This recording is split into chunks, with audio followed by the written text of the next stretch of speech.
Ну, сложно дать рекомендации, да, в каждой семье, наверное, свои, но я хочу сказать, что, ну, в моей семье как, да, не нужно гоняться за иностранной одеждой, да, иностранного производства.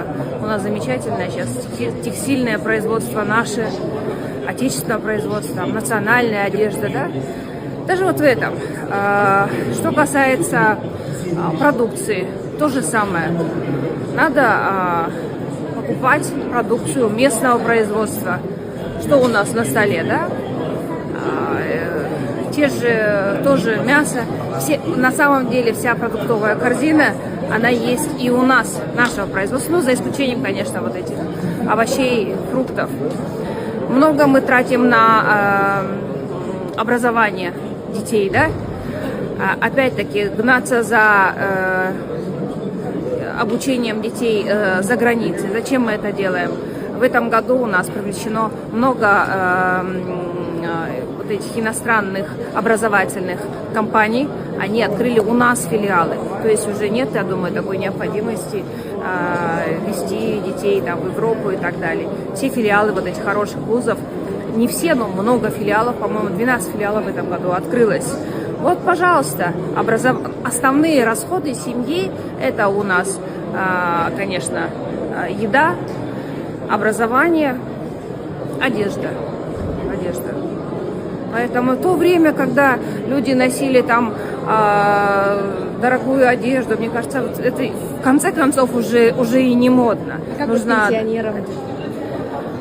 Вопрос очень сложный по пенсионерам. Вот есть уязвимые слои населения, которым мы не можем сказать экономьте, они бедные и так экономят.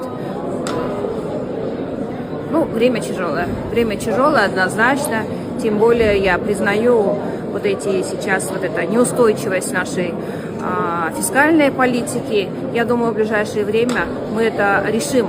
Еще один очень важный момент, о котором я всегда говорю, вот эти казахские тои. Вот если я пробовала анализировать расходы семьи, просто вот взяла 5 семей, на что тратят. Когда я через раз слышу, говорю, вот той же жасауымыз керек, вот там үйлену той же жасауымыз керек. Опять-таки, вот это вот гнаться за тем, как сделал другой, да, не отставать от него, сделать то и не хуже, должен быть обязательно там столько какое-то количество людей, обязательно там он должен быть не хуже. Вот эти вот вещи мы должны, ментально люди должны меняться, понимаете? Это элементарно, так же, как там, даже лет 5 назад мы носили там эти меховые шубы обязательно, да, но все уже, ментальность должна меняться. Главное, чтобы было удобно, комфортно, правильно? То же самое в еде. Не нужно гнаться там за заморскими продуктами. Все это в хорошем качестве есть и у нас. Но я еще раз говорю, есть уязвимые слои населения, в том числе это у нас безработное население, пожилого возраста, пенсионеры. Здесь надо, конечно, им помогать, развивать социальные программы, увеличивать пенсию однозначно, индексировать, посмотреть.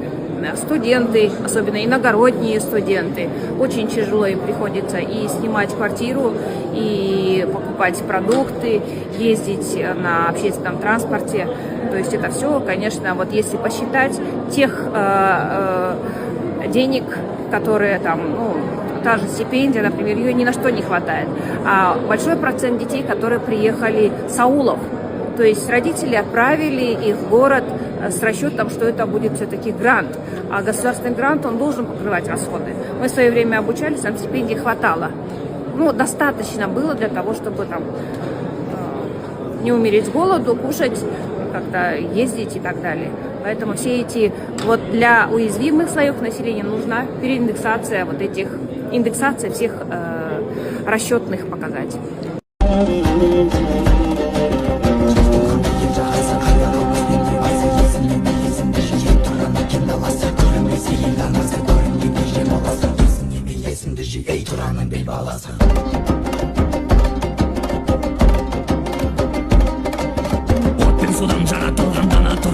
Armalı boy talaydı, argamağı adaydı, yer kanatı at degen.